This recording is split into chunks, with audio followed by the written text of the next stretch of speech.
Part 19 of X. There was a man, the saga of Kahl, a true story. Personal commentary. In the latter part of 18 of X, we read a poem by Yuri von Kahl, who has been in prison for 37 years as an innocent man. The title of that poem is Babylon, O Babylon. I highly encourage you go back and listen to that epic poem written by Kahl's son. We're going to begin this part with page 176, chapter 25, Refuge. And on that page is a picture of Lorna Adkins. Grandpa's heartbreak while fleeing southward must have been that of utter despair, perhaps worse than death, given his love of freedom. He knew that his chances of ever seeing his loved ones again were bleak to nil. He realized chances of being alive very long were slim.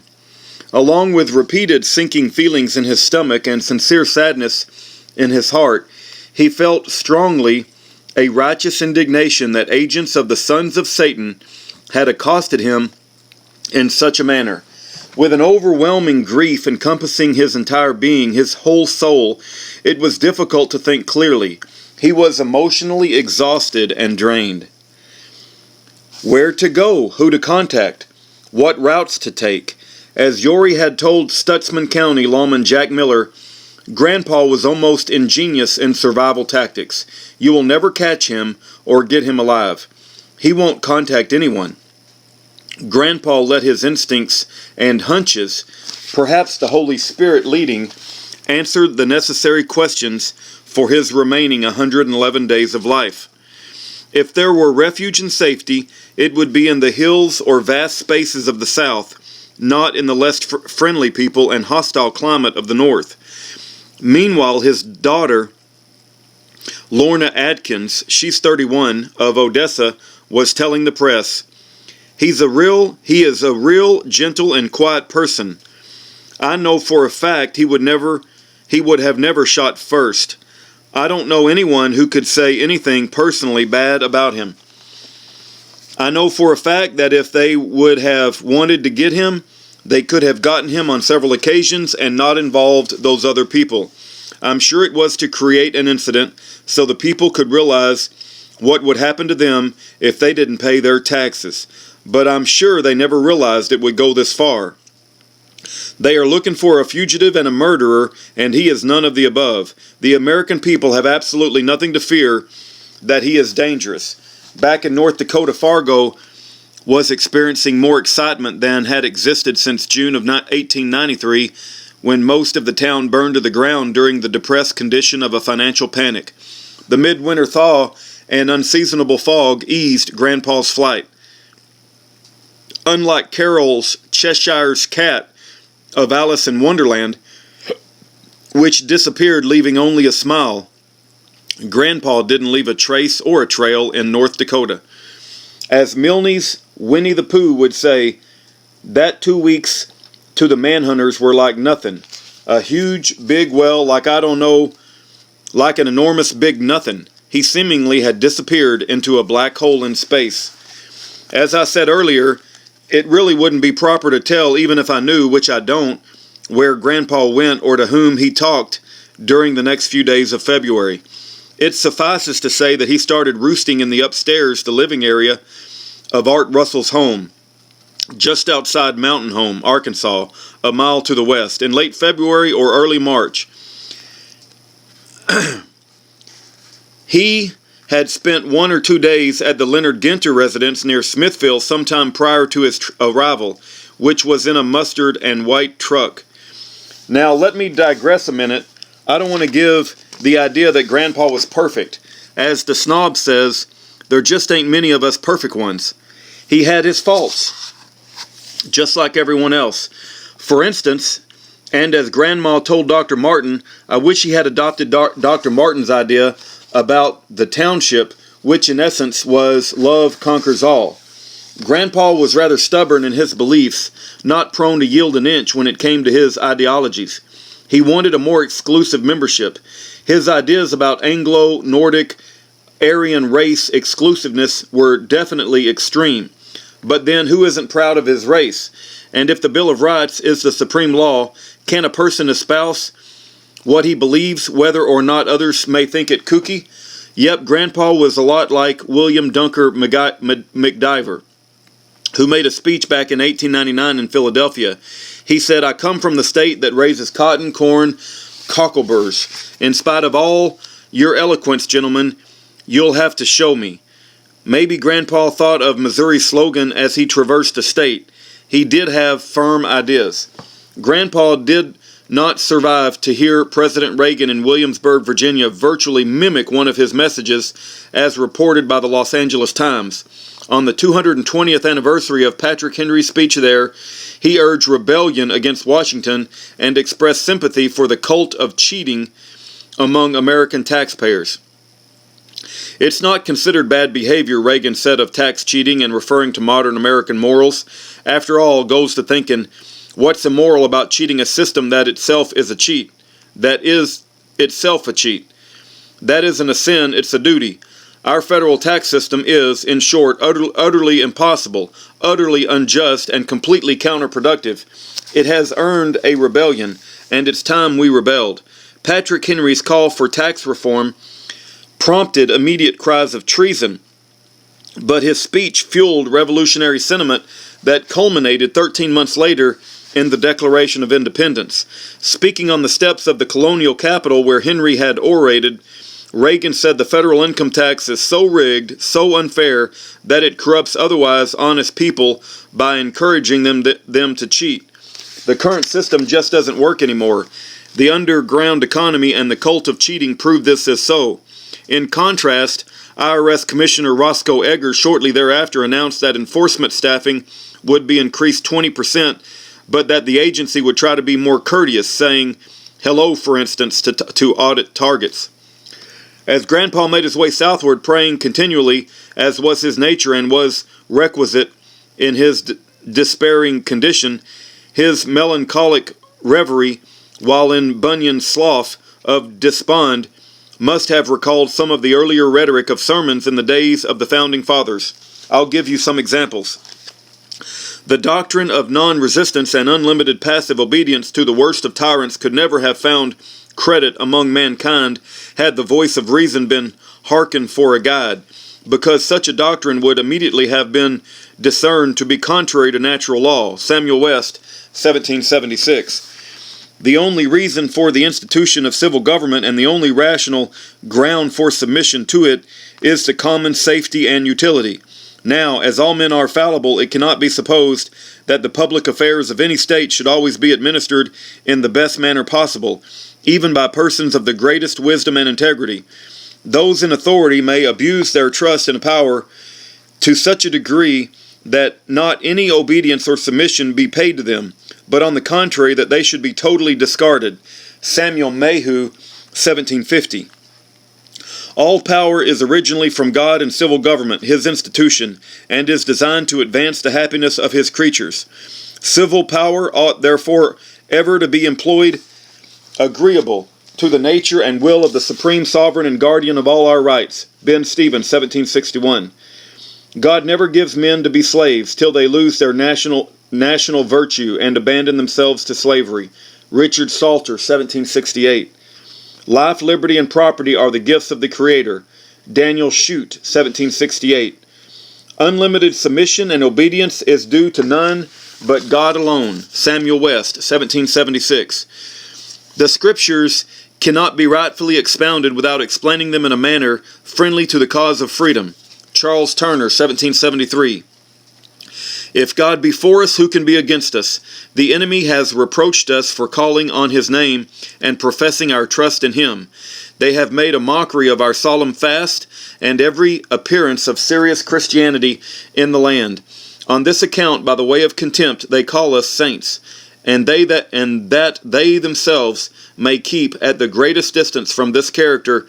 Their mouths are full of horrid blasphemies, cursings, and bitterness, and vent all the rage of malice and barbarity.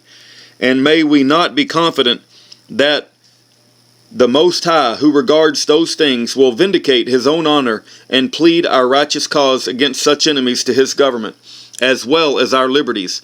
Oh, may our camp be free from every accursed thing.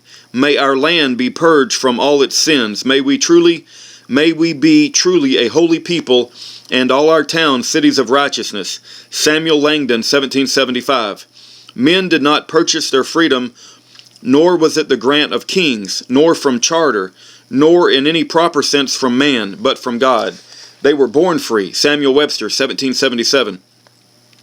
It is not easy to determine who is the more criminal, they who make their way to places of power and trust by indirect means, or they who have so little concern for the welfare of their country as to hearken to them. No civil rulers are to be obeyed when they enjoin things that are inconsistent with the commands of God. All such disobedience is lawful and glorious. J. Mayhew, 1754. Some modern-day preachers are again taking up the cry, such as James Kennedy of Coral Ridge Presbyterian in Fort Lauderdale. Little doubt exists that Grandpa pondered such thoughts as he followed the mallards southward. Ned Rorem said, "Nothing is a waste that makes a memory." His freedom at the time was akin to that of the truck driver suitor of Bobby McGee in the popular song. The driver moaned, "Freedom's just another name for nothing left to lose." Were it not for his walk with God, Grandpa's flight would have been an exercise engulfed in utter hopelessness. He undoubtedly thought of 2 Corinthians 4:8-9. We are hard-pressed on every side, but not crushed, perplexed, but not abandoned, struck down, but not destroyed. And Habakkuk 1. How long, O Lord, must I call for help? But you do not listen, or cry out to you, violence, but you do not save. Why do you make me look at injustice? Why do you tolerate wrong? Destruction and violence are before me. There is strife and conflict abounds. Therefore the law is paralyzed and justice never prevails. The wicked hem in the righteous, so that justice is perverted. Art and Grandpa had numerous conversations varying from subjects profound to paltry trivia. To illustrate the latter, one can imagine Art saying to Grandpa, "You know how a squirrel will get on the opposite side of a tree trunk when a hunter approaches? Well, suppose the hunter walks a big circle around the tree, as is often the case. The squirrel will keep moving around the tree to keep the trunk between him and the hunter. The riddle I can't figure out is this. When the hunter has completed his walk around the tree, has he circled the squirrel and the same as he has the tree?"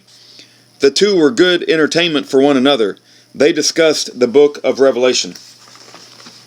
Karen Russell Robertson, who was 28, was the youngest of Art's 10 children, and had always been a special problem to the family. During childbirth, Art explained, her mother was given this drug which permanently affected the baby, as I had mentioned. While growing up, her behavior was sometimes erratic. Once she took the family car and ran off. Typically, when a sudden loud noise occurred, she would run from it screaming. Karen's marriage to Mike had been somewhat stormy. Mike was easygoing, but not Karen. For one thing, Karen was notoriously averse to housekeeping. Relating an incident during one marital spat, Karen asserted, "Dad tried to assault Mike through the car window, came in after him." Whether or not such an event occurred is open to conjecture. It kind of reminds me of Mark Twain, who said, "When I was younger, I had a good memory of events, whether they happened or not." The jovial author is in his mid-70s and would be no match for Mike. Karen called the sheriff to her father in this instance. Since Mr. Russell had died 2 years earlier, Art had lived alone, the children long scattered all over the country. Through the years, if any of them were down on their luck, they would come home for a while and recoup. All had good relationship with their parents, that is, all except Karen, who resented her father. He loved her, though. Art's property was worth perhaps $200,000, including $75,000 of silver bars, later confiscated by the FBI, that he kept upstairs. Everything was placed in a trust for the children, with Art managing the trust. On one occasion, Karen tried to get other siblings, it required 3 in all, to have her father committed to a mental institution. Of course, none of the others would go along with that. Karen harbored childhood resentment from spankings and such, but mainly feared that Art would let his friends trick him out of his wealth. She especially disliked Reverend Ed Udy from nearby Cotter, who was retired but sold health foods from his home, conducted Bible studies, and whose wife was a napropath, helping others with health problems. Karen had an intense but false fear that Ed was after Art's money. Karen and Mike divorced in mid-November. That was in '82. She and her two daughters, Michelle 7 and Beth 4, came to live with Art. By cracky Karen, Arthur would counsel her. You've got to pull yourself together and start keeping the girls clean and get your life together. Make a fresh start. Such petitions had little effect on Karen. It fell on Art to support the three for the next 7 months, which he did not begrudge. It was rather nice to have a woman in the house, even if it fell his lot to do the house cleaning and most of the cooking. However, Art was not entirely retired. He continued to repair pumps for old customers, and on occasion he put down a well for someone in the Ozark countryside. On a gorgeous warm Sunday morning ending February in the hills, Grandpa arrived at Art's home as a passenger in a Dodge Omni driven by one Leonard Ginter, according to one report, probably inaccurate. More about Leonard later. Art agreed to let him stay a spell when it was explained that the feds were trying to kill him. When Karen and the girls returned from church, Grandpa was introduced to her as Herman Sam Luden. Art called him Curly, perhaps because his bald dome resembled one of the Three Stooges. Anyway, they did not attempt to keep his identity from Karen, who called him Gordon in conversations. Grandpa stayed there for about 90 days. This hill country of Arkansas was the epitome of God's handiwork as springtime blossomed.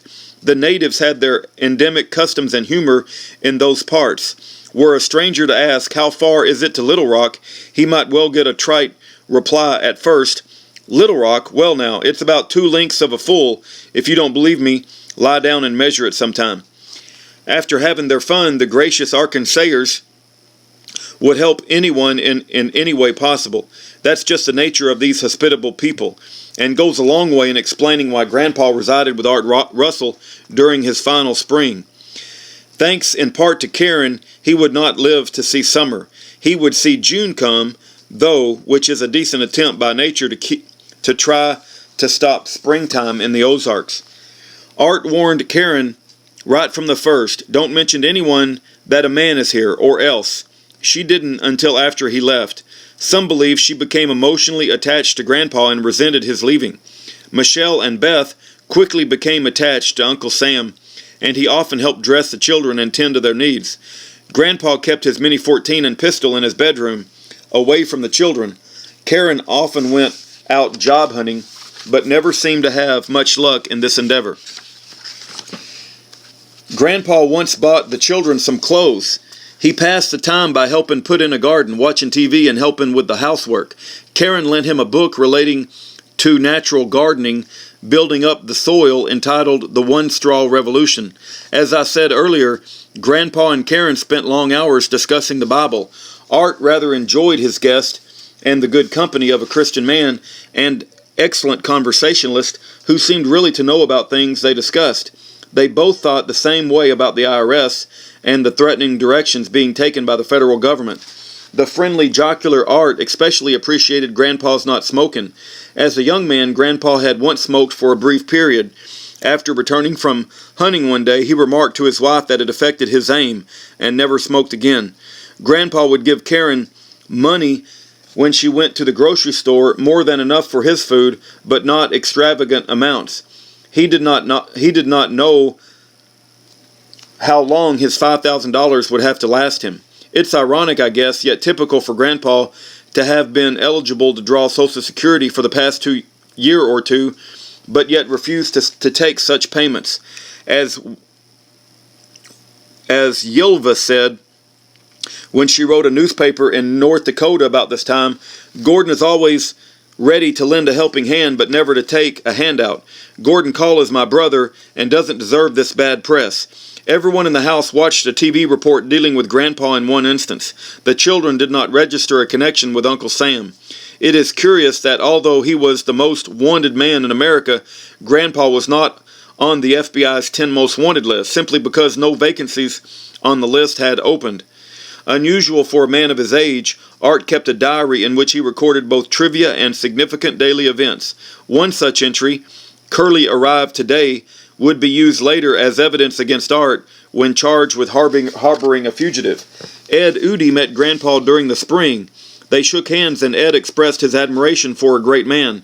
Karen testified in error that on one occasion, Ed called and invited Grandpa to come to his house for dinner. Karen said she took the call and that Ed then drove over and took Grandpa to his home in Cotter, leaving Art a note to come over for dinner. Actually, Ed did come by and leave a note, but the reference was to another friend of Art's. Grandpa was not mentioned in the note, nor in any telephone call. That evening, Art cleaned up and drove over, returning with Grandpa. At one time or another, Ed made an entry in the margin of his Bible, among other entries, writing, "Gordon Kahl delivered." The entry was made in the book of Acts, by the passage where Peter was delivered from Roman soldiers under cover of a divine fog. The authorities interpreted this differently, alluding to his delivery to Art Russell's residence. The notation was unfairly used against Ed Udy in his trial later. Karen later testified that a confab occurred in mid-May among several persons in the mobile home trailer located in Art's front yard. Ed Udy, Gordon Kahl, and Leonard Ginter discussed Grandpa's situation. The gist of it was the possibility that the FBI may be getting close. According to Karen, Bill Wade was introduced to Grandpa about that time. However, at this time, Bill Wade was nowhere near. He was in the Bahamas at a health clinic for a diabetic treatment, and then in Reno, Nevada. Art didn't participate in the discussion. For one thing, he was hard of hearing like Grandpa was, but even more so being older. More important, though, was that Art was just a lovable, congenial, good neighbor, available to help others in any way he could. It was not his forte to tell friends what they should do. Unknown to Art, the FBI had placed him under intermittent surveillance during the preceding 8 years, following his attendance at a Patriot meeting of some type years ago. Federal agencies considered the North Arkansas Ozarks as an area reeking with extremist and survivalist groups and as a refuge for tax protesters and others who might be at loggerheads with the government. Art had had his problems with the IRS since he retired. "By Jiminy, they think I make just as much money since I retired as I did when I worked full-time," he once exclaimed. Assessments and liens had recently been made against him by the IRS. One of the pastimes in the small towns of Arkansas is to assemble at the local cafes for talk and coffee. A typical impromptu revelation during hunting season would be something like, "They was 2 does come over the rise with a spike buck behind 'em. I was in a tree stand we'd built last week. I let 'em pass, and then an 8-pointer come from the same direction. I killed it, and when I went to gut it, doggone if'n it wouldn't a doe, a female. I heard about that happening before, but it was the first time I ever seen it. Hey, sugar lump, how about a refill? What you doing tonight? Here's the coffee, but excuse me if I don't look at you. I've already seen one train wreck. Here's your beans and cornbread," said the waitress to a patron. "That'll stick to your ribs. Yarns are common at such gatherings. For example, one fellow might say, 'Did I ever tell you the story my granddad told me about what happened to him in Oklahoma where Geronimo was there? He told me a war party chased him into a dead-end gulch, no way out. What happened?' he said. 'They killed me, of course.'" I'm glad that school had started again, even if it does mean that North Dakota winter will soon be here. They say a 17-year-old often vacillates from smiles to tears, but I reckon everyone has his ups and downs. But sometimes it seems that life just is not fair. Take the boys at school, for instance. Why is it that ones always wanting to talk with me are creeps, while the one or two guys I really like don't pay me the time of day? Just doesn't seem right. Pardon me for being personal, Mine is not the story you're after. Let me get back to Arkansas. We'll pick up the next part with chapter 26, Betrayal.